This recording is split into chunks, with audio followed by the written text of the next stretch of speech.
Assalamualaikum warahmatullahi wabarakatuh. Perkenalkan, nama saya Nina Nurhidayati dengan NIM V1323060 dari kelas C Manajemen Pemasaran. Di sini saya akan menjelaskan mengenai materi dari mata kuliah Advertising and Promotion Practice. Yang pertama, saya akan menjelaskan materi di pertemuan pertama. Jadi pada pertemuan pertama kita membahas mengenai IMC atau Integrated Marketing Communication. Jadi yang dimaksud dari IMC itu adalah strategi atau proses bisnis yang digunakan untuk merancang, mengembangkan, dan mengevaluasi serangkaian program komunikasi merek yang terkoordinasi, terukur, dan persuasif selama periode waktu tertentu. Setiap program IMC ini harus berfokus pada penyampaian pesan merek yang ringkas, konsisten, dan jelas di berbagai media pada setiap bagian dari komunikasi itu sendiri. Nah, di sini terdapat 6 major of IMC. Yang pertama ada advertising atau iklan. Tujuan dari advertising ini adalah untuk membangun kesadaran konsumen. Yang kedua ada sales promotion, bertujuan untuk memicu pembelian langsung. Yang ketiga ada public relation, tujuannya untuk menjaga image atau citra produk. Yang keempat ada brand visibility, untuk membangun kesadaran konsumen. Yang kelima ada digital platform, dan yang keenam ada personal kontak. Selanjutnya pada pertemuan kedua kita masih membahas mengenai bagian-bagian dari IMC. Kita mulai dari yang pertama ada iklan atau advertising. Jadi yang dimaksud dengan iklan itu sendiri adalah komunikasi persuasif dan biasanya diciptakan untuk tujuan khusus atau untuk khalayak tertentu. Semisal kita mau iklan produk bayi, misal popok. Nah, itu tuh kita tunjukin ke kayak orang tua yang punya bayi gitu, jadi untuk khalayak tertentu. Nah, tujuan dari iklan ini adalah untuk memberikan informasi, edukasi, bisa juga untuk memberikan motivasi. Yang kedua ada sales promotion. Jadi sales promotion itu adalah metode strategi untuk memotivasi pembeli potensial agar segera membeli produk atau layanan dari kita.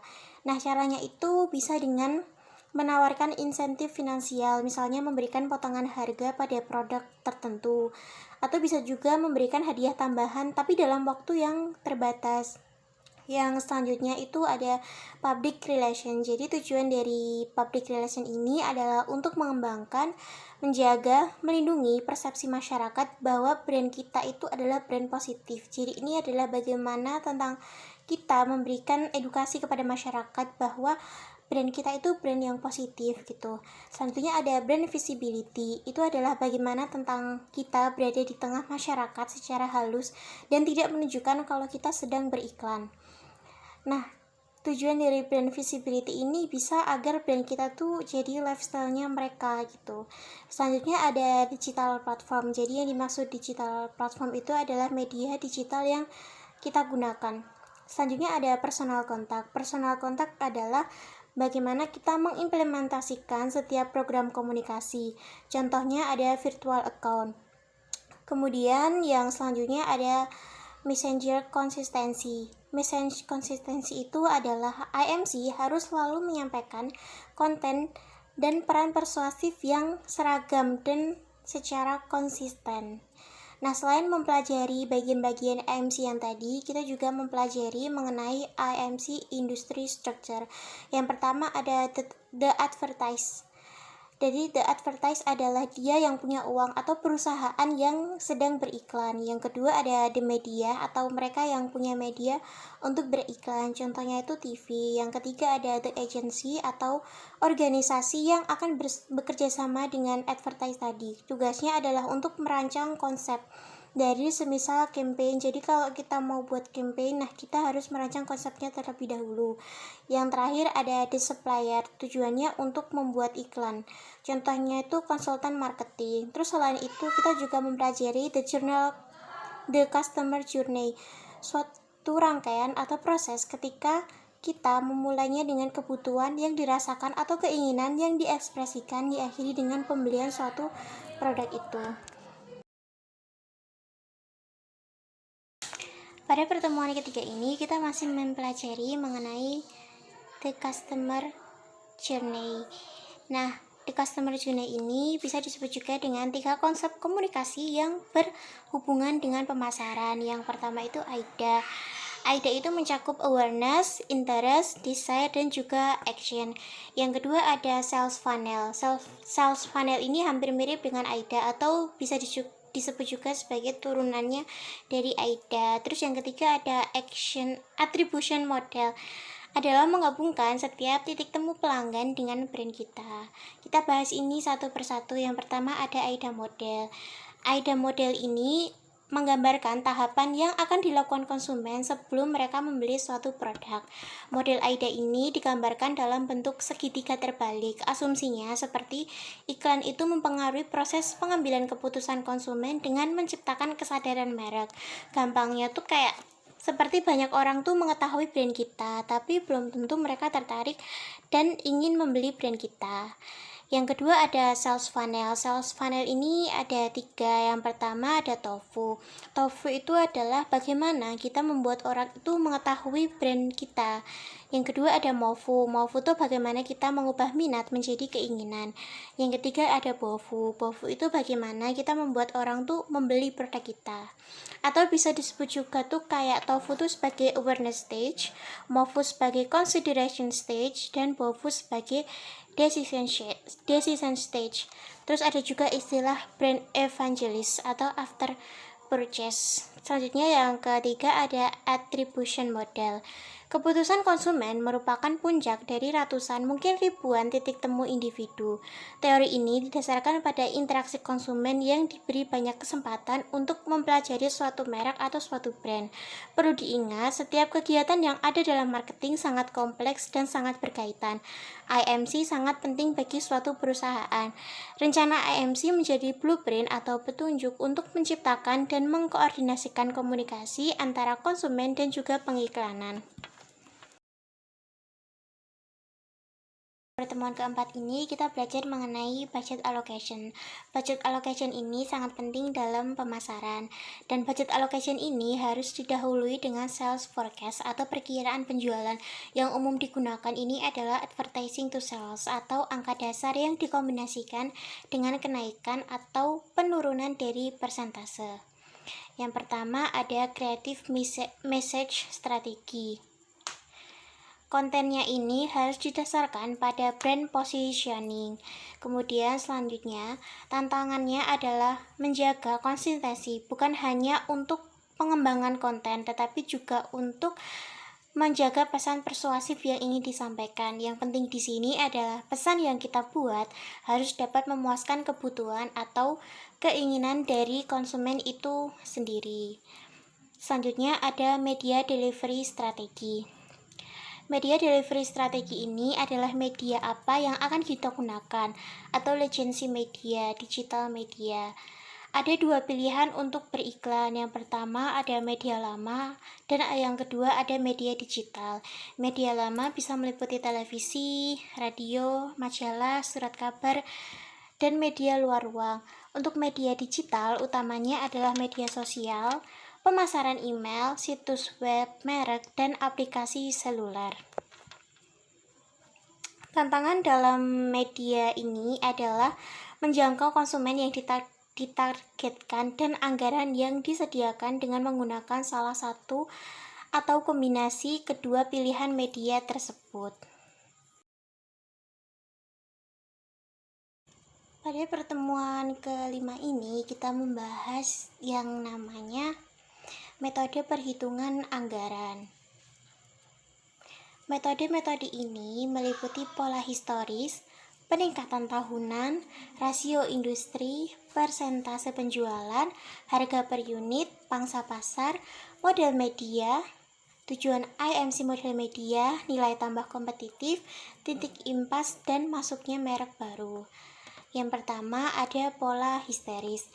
Pola histeris ini merupakan tercepat, termudah, dan paling sederhana. Sayangnya, metode historis ini paling sering digunakan karena sebagian besar orang yang terlibat tidak mengetahui cara lain yang bisa digunakan. Yang selanjutnya ada peningkatan tahunan. Metode ini cukup mudah dan sederhana untuk dilakukan. Yang ketiga ada rasio industri. Jadi yang dimaksud dengan rasio industri ini adalah produk dan layanan dalam industri atau kategori bisnis yang sama. Nah, rasio industri ini memiliki pola pengeluaran iklan dan anggaran promosi yang serupa. Selanjutnya ada persentase penjualan. Metode penganggaran ini secara langsung terhubung dengan angka internal perusahaan dan persyaratan dalam pemasaran keuangan. Selanjutnya ada jumlah tetap per unit. Jumlah tetap per unit ini merupakan metode anggaran yang sangat cepat dan mudah.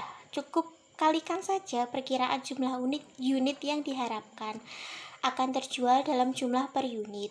Kemudian selanjutnya ada strategi pangsa pasar. Strategi pangsa pasar ini merupakan kekuatan sebuah merek terhadap produk pesaing dapat digambarkan dengan berbagai cara, tetapi salah satunya adalah dengan menggunakan pangsa pasar. Jika metode perencanaan anggaran ini digunakan, maka merek yang sama diharapkan dapat juga menyumbang persentase yang hampir sama. Penjualan pasar ini dibandingkan dengan iklan tergantung pada banyak variabel lain. Selanjutnya ada tujuan dari IMC atau Integrated Marketing Communication. Inti dari model ini adalah serangkaian tahapan termasuk model kesadaran yang meliputi sikap, minat beli, dan juga tindakan. Meskipun label dan tahapannya mungkin berbeda, namun metode dasar bergerak menuju level teratas atau terbawah, tetap konsisten. Yang selanjutnya ada model media. Model media ini adalah pembelian media terprogram yang didukung oleh algoritma prediktif. Cara baru yang kuat dan dinamis atau menganalisis, membeli dan memasang iklan secara bersamaan. Selanjutnya ada keunggulan kompetitif. Yang dimaksud keunggulan kompetitif ini adalah metode anggaran yang mendekati pasar dengan strategi yang lebih agresif. Metode ini dirancang atau membelanjakan lebih banyak daripada merek lain, jumlah yang lebih besar daripada pesaing terdekat. Selanjutnya ada titik impas atau break-even point. Break-even point ini menentukan jumlah unit produk yang harus dijual dan memastikan bahwa total pendapatan sesuai dengan total biaya yang dikeluarkan. Jadi, break-even point ini adalah kondisi di mana perusahaan itu tidak mengalami untung dan juga tidak mengalami kerugian.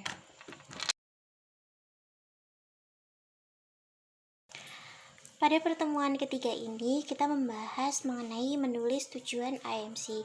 Tujuan ini dianggap sebagai sasaran yang dapat dicapai, namun tujuan lebih dari sekedar itu. Sasaran harus memiliki angka yang spesifik sebagai bagian dan tujuan. Jika tidak, maka tidak mungkin untuk mengukur dan memperjelas apakah tindakan yang diambil berhasil atau tidak. Persyaratan ini mencakup kriteria pengukuran, jumlah tertentu yang terkait dalam kriteria, kerangka waktu, balasan pemasaran, dan yang paling penting anggaran dana yang disetujui. Strategi alokasi anggaran. Perubahan anggaran IMC dapat berupa uang yang dialokasikan, atau setiap kategori IMC, wilayah, geografis, waktu, dan area lainnya. Selanjutnya ada iklan. Iklan itu mahal, namun iklan seringkali menyumbang pengeluaran yang besar dibandingkan dari semua kategori lainnya. Selanjutnya ada alokasi berdasarkan kategori. Pertama, jumlah orang yang perlu dijangkau agar mereka dapat sukses dari selektif pemasaran. Kedua, pentingnya penghasilan penjualan secara teratur atau dalam jangka waktu yang singkat.